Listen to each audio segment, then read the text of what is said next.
let's not talk about what will be, but let's talk about what is. And what is in the moment is pain.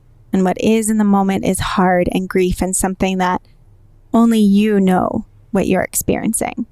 So when you are presenting someone or trying to be there for someone, focus on what is rather than trying to be positive that doesn't really hit or doesn't come off.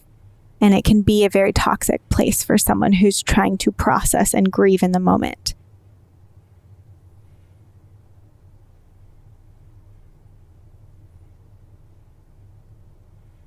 So welcome back to kind of our part 2 of sharing our journey and healing journey of loss of our first child. If you didn't listen to last week's episode, we kind of talked through the whole process that Jen went through, that we went through during the miscarriage. And I would, of course, encourage anybody to go listen to that if they were interested. We talk a lot about advocating for yourself in traumatic situations, especially within the healthcare system, and talk a lot about Jen's journey and just things that she wishes she would have known. And I think that can be helpful to a lot of people. Yeah, and then we just want to use this episode to really talk about, I still want to call it self-advocacy, but now instead of the hospital realm of things, it is in the medical realm. It's more of your immediate environment with friends and family and advocating for your healing journey. Because friends and family and your partner. Yes. And it's especially this space for us in partnership is so new, so foreign, something that we never anticipated needing to be in. All right. No one goes into pregnancy hoping for a miscarriage. Or expecting it even. Yeah. Expecting it. It's like, oh yeah, you hear about it all the time, but that won't happen to me. Not us. So it's a lot to process and work through. And as well-meaning and well-intentioned as people can be, there are some things that we just want to provide support with and resources, one for those going through it and for those who are supporting others going through it, what you can say, what's maybe not as helpful, and how you can start to try to process this with a partner. Not that we're perfect at it. We are still learning. There is no handbook. We are not trained psychologists by any means. So we both see people who are trained in being some sort of therapist. And that is very helpful for both of us. I mean, that's probably one of my first recommendations, is having somebody who professionally can talk to you and guide you within different strategies, whatever that may be. I see a psychologist who, specializes in addictive behaviors with drug and alcohol. I've been seeing him for a while now. Jen talked with a somatic therapist that she really loves and has, talked with in the past. And that, especially initially, was helpful for both of us to have a session with our therapists early on. So that first and foremost would probably be one of my primary recommendations for anyone going through tragic loss. Yeah, I would second that. And for me, finding a therapist you really feel like you can hold that space, can provide that support through such an emotional and tragic event. And for me, knowing that I have a somatic therapist that's going to identify where in my body I'm holding on to the trauma, because I did not even realize how extremely tight my pelvic floor was. And, I talk about pelvic floor. I'm not a pelvic floor specialist. However, I've taken courses and I continue to learn about it because I love advocating on that. However, I did not even realize how restricted and clenching I was until I was talking with her and really identifying my body in that way.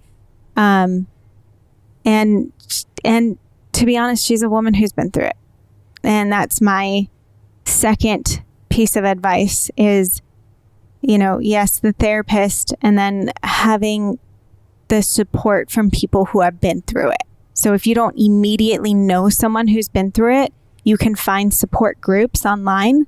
I'll share some of the resources that I have been provided with. There's different websites that have support groups, and there's different chats. So I used immediately the support group that I found was through Secret Chats in the Flow app. That's how I was kind of tracking my pregnancy. And they have these secret chats that are for women experiencing miscarriage, and thousands of women explaining and talking about their different stories, and women who talk back to women, and you never have to identify who you are. That's why it's called a secret chat. So it's just this space to be held and seen, which can be very supportive. And I immediately, reached out to friends who have been here and experienced this trauma as well, because it is something that you just cannot understand and relate to if you haven't been through it. And that's okay. Yeah, absolutely. And I think that another important thing to remember is, even if you have been through it as a woman or a husband or a partner to a woman who's been pregnant, you still don't know exactly how we feel right now. Yes. You, as the woman, don't know, oh, I know exactly what you're going through, Jen. That can be a very, very triggering word to people, because it is kind of saying I know where you're at. I know what you're going through. I know how you're processing this. No, you don't. You really don't. You have your own traumatic experience, and there are ways that you can bring that up in a supportive way. And Jen has talked with people who have gone through miscarriage in very supportive ways. She talks about that on the last podcast, and has had other friends who have been very helpful in the way they brought it up. I have had people who've reached out to me who've said things like, oh, we went through this, I know how you're feeling, and this and that, where I don't think it's as great a way of bringing it up, versus someone saying, I've gone through this, I can't imagine your pain right now. And they still can say to me, I can't imagine what you're going through, and I love you, and we're there for you. And just know that I'm here if you ever need to talk. That is a great way to bring it up, because then it's opening the door if I do want to talk to somebody who's been through something similar. 100%. I can't validate that even more. It was incredible to see. I would get these texts or reach out from girlfriends who have been there, and all they said was, I'm just so sorry. It's not fair. I'm here for you if you need anything. And there's just no words. I'm just so sorry. And they have been there and still didn't say, I know how you are feeling. I know what's going on. I know this. Yeah. It was just, I am so sorry. There are no words. And I remember when one girlfriend reached out and said that, and I thought for a moment, and I thought, didn't she go through this? And the fact of the reality is, she didn't need to even say that, right? She didn't need to make it about her experience or herself. She made it about me and what I'm going through. Mm-hmm. Where on the flip side, I've had women who reach out and say, I know exactly what you're going through, and I have had difficulty getting pregnant or going in, and you not only have not been through a miscarriage, but to say you know exactly and you can relate. It's just women who have been in that space are not even saying that, because they understand that every miscarriage journey is so unique and so different and so traumatic in its own way. Again, some can have the DNC and it's over pretty quick, where some labor on their own for a month. Some women I've talked to have had 2 DNCs. Some women I've talked to have, there's a wide variety of when this takes place, how this takes place, how far along you were, just, was it your first? Was it your third? There's women I've talked to who've had 5, but you just never know. And so it's always this traumatic event that you just don't want to be saying, I completely understand and I can relate to you. And I think it's so important to know that in a society that wants to connect through relating, I urge you not to try to relate. A similar example can be if you lose a loved one, if you lose a parent. It's not the same exact as if your friend loses that same parent. You didn't have the same relationship. You didn't have the same dynamic. You have no idea what their complete depth of their relationship with that person was and how it's affecting them. So in times of trauma and tragedy, try to avoid relating and try to just make them feel like they're surrounded with love and a genuine person who wants to be there if needed. And even my brother, when he reached out, who has also been through this with his, with my sister-in-law, just kind of said, this isn't fair. Nobody should need to go through this. It's so hollow of me to say this, but I'm here for you. Please let me know if you need anything. I know you're going to get that more over the next few days than anything, but I love you. And that's all he said when he could very easily try and relate to me being my brother. Or give words of wisdom or give all this advice. Yeah. And there, I think, are some effective ways that people have given words of wisdom and advice. I don't know if you would agree with this, but I do think that there are some ways that people have said, like, I'm trying to think of a good example of, like, we lost our first child. It's a tragedy that can't be explained in words. It's a sadness that can't be explained in words. However, like, we have always carried that child with us in our hearts as a part of our lives. But again, they end by saying something to the extent of, we love you and we're here for you, just supporting you and Jen, thinking about you and stuff like that. And there are ways that people I have found have slipped in tidbits of advice per se, or strategies that they may have used during their time of trauma that I didn't. And again, this speaks a little bit to, where we might be different in that different way. In how different people might trigger us by that advice offered. I feel like there have been a couple ways that people have said things that weren't you need to do this, this, and this. I've been through this. I know. It's been more of a still maintaining I can't imagine what you're going through. We're supporting you. And I think just to be safe, I think starting with just how extremely sorry you are, you can't understand. There's no words. It's not always fair. And offering, if you need support, I'm here. If you need to talk to someone who's been through a similar experience, I'm here. If you want to understand what I did to cope, I'm here.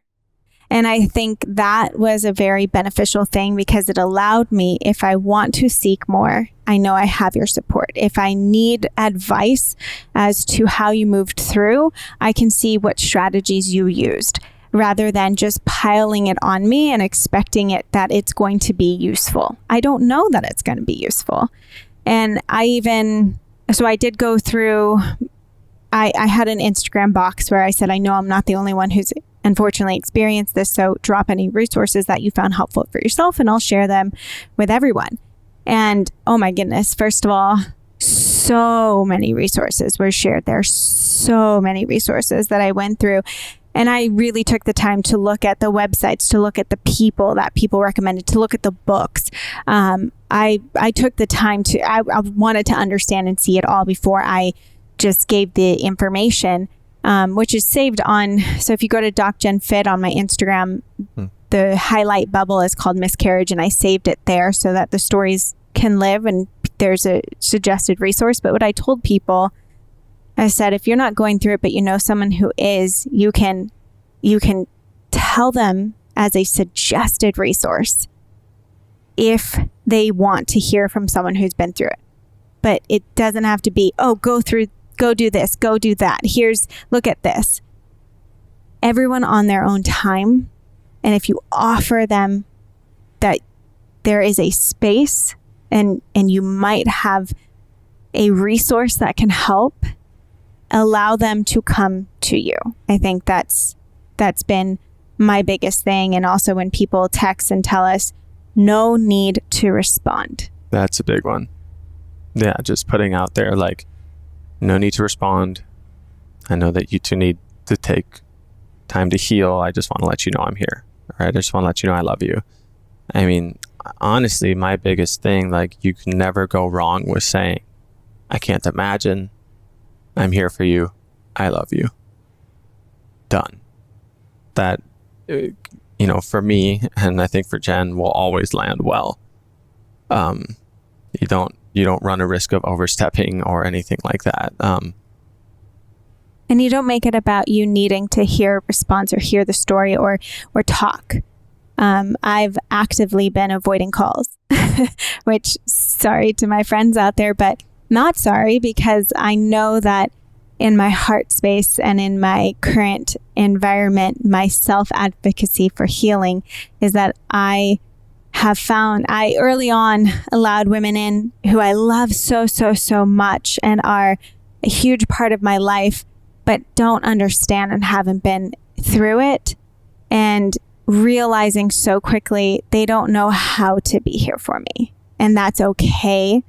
But it was not an environment that was conducive for my mental space. And going into those, there was, I before a couple of those asked you, I'm just like, you sure you want to have these people over? I know that they're a great part of the support system. I just, again, don't know how those conversations are going to go. I didn't know if it would be great. I didn't know if it would be challenging. And I think some aspects of it were pretty challenging. It was. I'm not going to lie.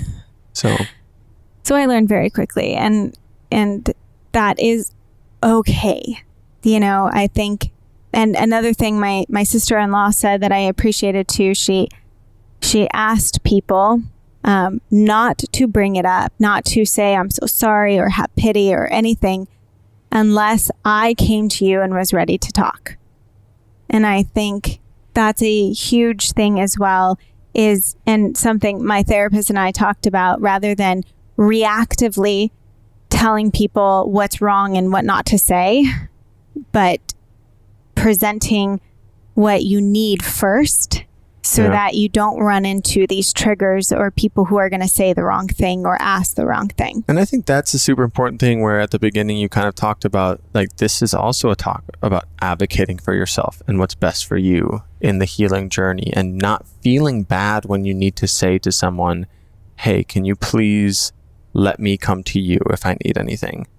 If you feel they're being overbearing, if you feel like they're trying to do the relating thing too much, or the, I know what you're going through, I can, blah, blah, blah. Just to be able to say, like, hey, I know that what you're doing is well-intentioned. Right now, I just need you to let me come to you if I need anything. Mm-hmm. Thank you. Like, I love you. I know that you're trying to help, but I just need my time. Yeah. Oh, completely. And empowering yourself to say that can be very empowering, and not worrying about it insulting someone. Oh, I'm just trying to help. Well, if they get insulted by you saying that, then they really aren't there for you. Or they're not really wanting to be there for you in that space, or what's best for you, if you're directly telling them. And it can be scary. There are people you love. Maybe it's family members that you've never spoken up to in a way that you're really advocating for yourself. And there are people who always are, you look up to very much. And it could be a very hard thing to say, this is what I need, and I need you not to I need you to stop asking this, or I need you to stop saying this. One thing that continues to pop up and is a really difficult thing for me to continue to hear is, and this is for me, this might not be for you, but I can imagine it for people who have been through loss or going through loss, is the text of, I hope you're feeling better today.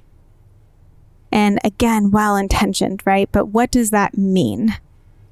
Are you hoping that I'm crying less? Are you hoping that I'm feeling less loss? Are you hoping that I don't know what the capacity of I hope you're feeling better today really means. Because for me, like, where we are sitting right now talking, it hasn't even been a week. We're on day 7 right now of not even having fully processed it. Yeah. And to have that be told a few days after this whole experience, I hope you're feeling better today. What does that mean? What are you hoping that I'm saying? Yep, I'm better. I'm happy. Yeah, better. Feel great now. Similar to that, I think saying things like, you'll get over this, or you'll get through this, or God guys, has a plan for you. Yeah. That yes, and something my sister-in-law said that I appreciated as well was God isn't here to take and take this how you will. Everyone has a different interpretation. God isn't here to take away life or to bring you harm or to hurt or to take your baby away. God is going through this process and this healing journey with you. So to say that it was God's plan not to have a baby, or God's plan to have this baby, end so soon, that doesn't do anything to help in the moment. Not at all. But saying, hoping you can feel the comfort of God as you heal through this a little bit better. Yeah. And especially if it's someone is religious or is wanting to, feel that support in that way. And so, and that's speaking of that, I don't think this is something that I'm necessarily, or we're necessarily supposed to get over or get through. It is now becoming a part of our being. Yes. It is now becoming a part of our lives, and always remembering this experience with our first child. And as we go into the future and hopefully continue to try and have another child or have a family, it'll always be a part of us, and has forever now changed our perspective and who we are. Mm-hmm. And so I don't think it's something I'm going to get through. No, it's just something that it becomes. And so rather than, are you feeling better today? Just I'm still thinking about you and sending love. That's it. That's it. Because I don't know what you want me to say in feeling better. The hurt, again, talking with women who've been through this 5 years, 10 years, 20 years, have reached out to me, and the pain is still so real of losing your child. Yeah. And it's not about the pain going away and becoming less. It's about you living in this new reality of life and becoming, just learning how to live this life with a baby who has left so soon, and a lot sooner than you anticipated ever happening. Mm-hmm. So it's a new learning process in life, but it's not something that you have to get over or feel better. A day-to-day process. Yeah. And I just know too, going through this with you, and we've started to talk about this a little bit just as partners and stuff, is how we're experiencing this very differently. Mm-hmm. I wasn't carrying the baby. I'm not feeling the physical effects of what's going on. I didn't feel that connection of having the baby grow inside of me, and then when it stopped thriving, needing to get rid of the tissue with my body. And so I didn't have that intimate connection that you had in that way. Yeah, so it's very, very different. For a woman, it's your physical body is already changing the moment that you conceive. And then as you're going through this process, and it is the most painful process you've yet experienced, if you haven't had a baby, it is highly traumatic. And then the reality of every time you go to the restroom, you're still bleeding. And every time you try to exert yourself physically, you're still cramping. And to have these continual physical reminders, as well as the emotional ones, especially the emotional triggers from people who are trying to reach out and wanting to talk to you about it, or say the right thing, or help in whatever way, it's all just so traumatic. And so for me, I can cry on the drop of anything.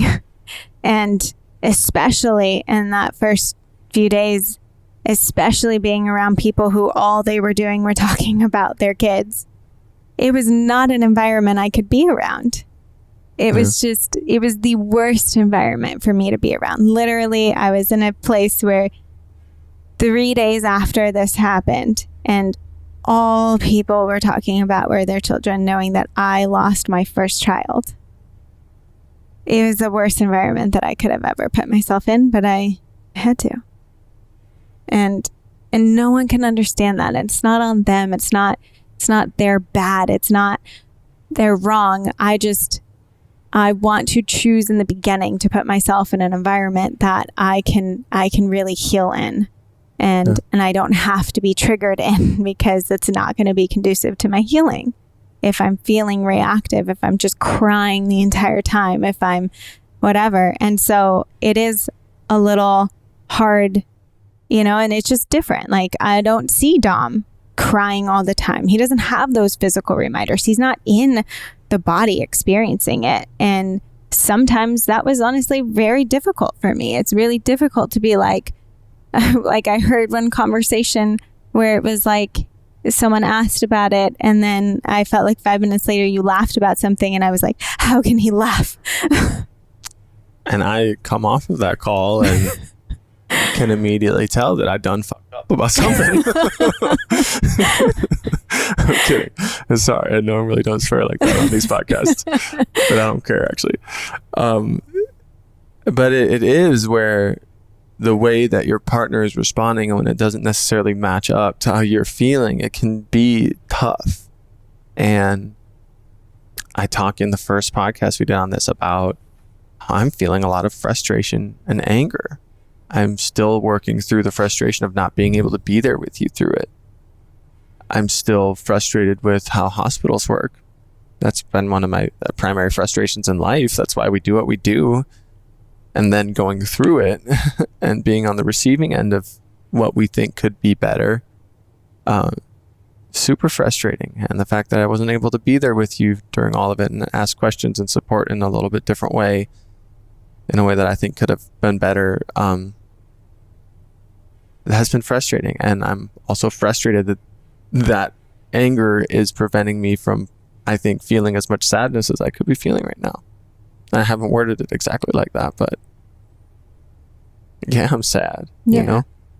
Yeah, I'm sad. And I normally am somebody who cries a lot. I'm from a really emotional family. My dad cried with me during Finding Nemo and The Blind Side and all. Finding Nemo is a bit intense, but and that's why I was scared that she wasn't seeing me crying, and that we hadn't really broke down and cried. I mean, we'd cried a little bit together, but we hadn't really just broken down and cried. We still really haven't.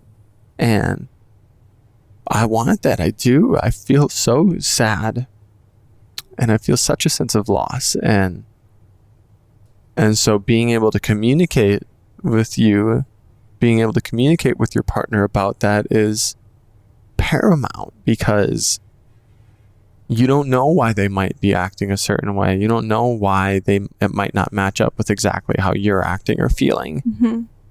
And it's on you to ask the questions and have the conversation with them, rather than making assumptions as to why they are laughing on a call. Mm-hmm. I felt like I got a little triggered after that when Jen asked me those questions, because I'm just like, are you accusing me of laughing about us going through this? Like, no. Like, someone brought it up and before the group came on the call and just said, so sorry, and I'm thinking about you. It's some good friends of ours. And I said, thank you. It's been really difficult, and it's great to know that, you're there if we need you. And then we went into the call, and I have no idea what would have happened, but yeah, there were some laughs on the call, and for me, I don't know. Again, I do feel okay going into a situation like we were in, with people talking about their kids, and I was just trying to do what I could to be there for you and ask if you were doing okay or if you wanted to leave, and then went and played with the kids that were there, because that's a great way for me to feel joy and to feel in the moment. And so it's so different how we've been processing these things. Like, you could sit in that conversation and have banter back and forth and laugh and be okay, where I literally could not sit at the table. I couldn't. It was just way too triggering for me. And it's so interesting. There's been times too where, one of my girlfriends who's pregnant and I'm so freaking happy for is having a baby shower. And I honestly don't feel triggered about going and thinking about that. And I don't know if it's because of the way that she's created this space and held so much love for me in this time that I'm just feeling so overjoyed to be there for her. But I also know going into that situation, it's not about me. Like, it's about her and what we're celebrating. Whereas thinking about going to another friend's event, I know that it'd be so soon since this happened that people are going to have their pity looks and come up to me and give me hugs and ask how I'm doing. And I still don't know to this day right now if I'm going to go to that event, because that feels more triggering than a baby shower, which is crazy. But it's just, what I'm processing in the environments I'm trying to say, what would be conducive for me to be around that would feel safe, that would feel good. And I've even talked to friends who have brought up age as being an issue.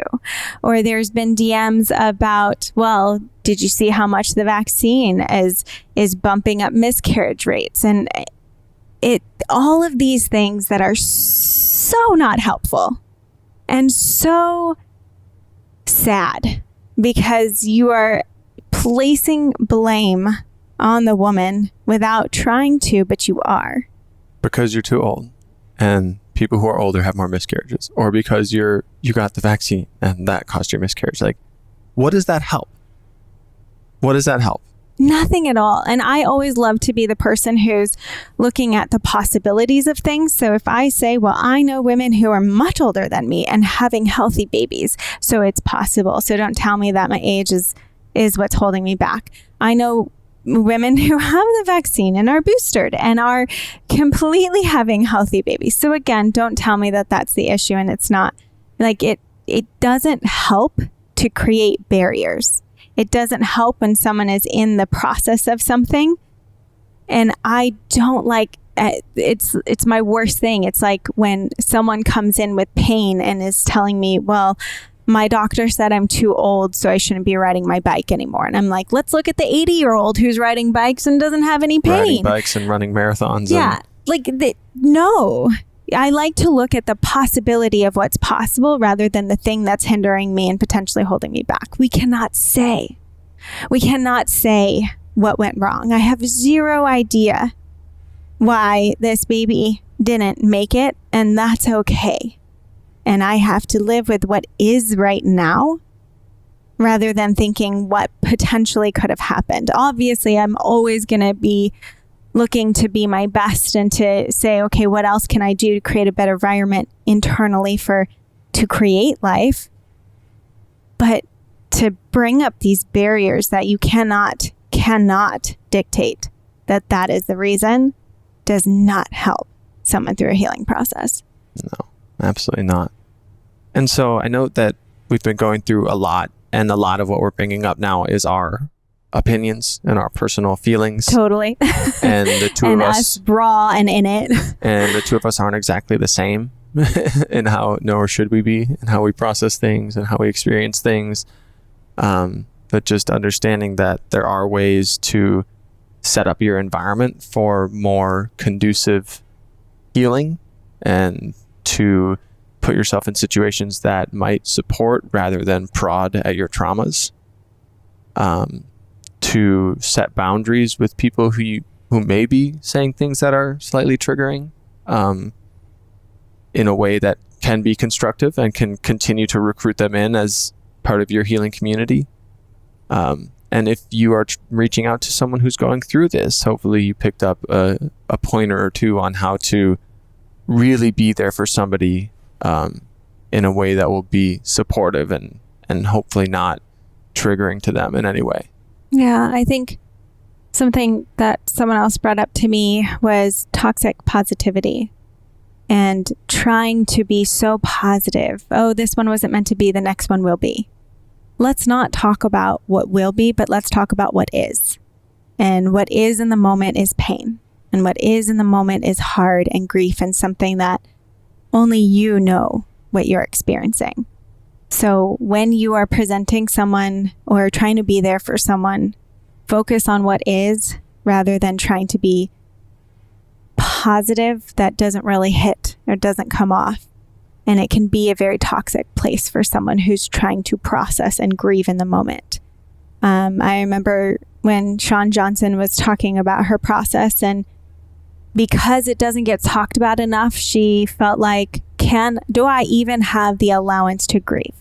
Are people allowed to grieve feeling like I lost a child, even though I didn't have the child physically yet? And the reality is, yes, we always get to, grieve. Don't let anyone tell you what you should or should not be feeling.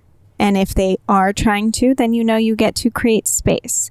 And that's another reason why I'm just not answering the phone right now when I'm not ready to talk to people who haven't been through it. I'm just creating my boundaries, creating my space. It doesn't mean I'm never going to talk to them, obviously. I'm just taking my time, and it's okay to do that. Don't take it personally if someone's not ready to talk to you. And one of the greatest gifts also has been the women and the friends who are reaching out and saying, I get that you probably want space, so no pressure. I'm here whenever you're ready to talk, but we don't need to right now. And they're not just calling, they're not just FaceTiming, and they're not just trying to force it. And I think remembering that every person has a process, and it's not about you and their process, but it's really should be about them. And one last thing that I wanted to touch on, that, yes, sending flowers, sending things can be great and supportive.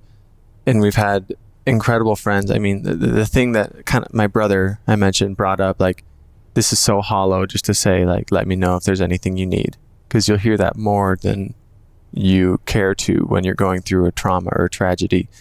And there are just some people who have taken it into their own hands to just say, hey, I sent you a little something, and then we'll get a DoorDash or an Uber Eats gift card, however much it's for. That's so meaningful to just know, we might not be wanting to cook, or we might not be going out to eat anywhere or in our normal flow, and hey, here's a DoorDash thing if you want to order food in one night. And we've had a few friends who've done that, and so meaningful, small gesture. It doesn't have to be for a lot to let somebody know that you're thinking or you're there to support. And very grateful for the people who've done that for us. And we had food show up at our house the other day. We did.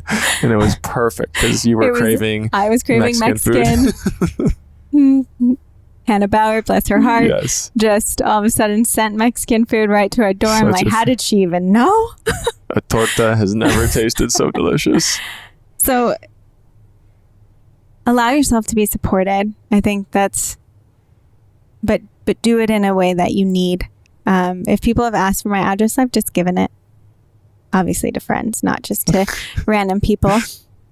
But allow them in, because sometimes people don't know what to do. And so sending a little gift card, or sending a flower, or sending something that tells you physically, I'm thinking about you, I love you, it's so supportive for you too. So allow people the space, and allow yourself the space to grieve and to process how you need to. And again, if you go to my highlight bubble miscarriage on my Instagram page, there's a ton of books that people recommended. And this isn't just for miscarriage. There's a lot for miscarriage, but I would say it's like half and half. So there's half just grief and loss in general.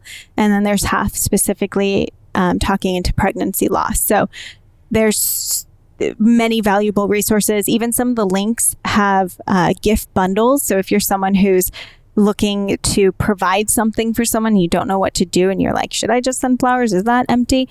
There's actual gift bundles that are recommended in some of their sites as well. So just something to take a look at and help as you're going through loss, grief, or this process of a very tragic pregnancy loss.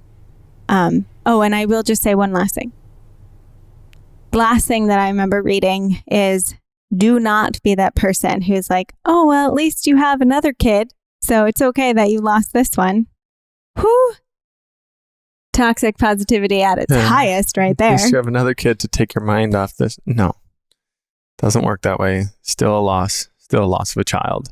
Doesn't matter how many others you have or how many others you may have in the future. And yeah, just thank you all again for letting us share, continuing to be a part of our community and our healing community. We always want to be as open and vulnerable with you all as we can, as we feel comfortable about our lives. And yeah, grateful to be able to share this with you.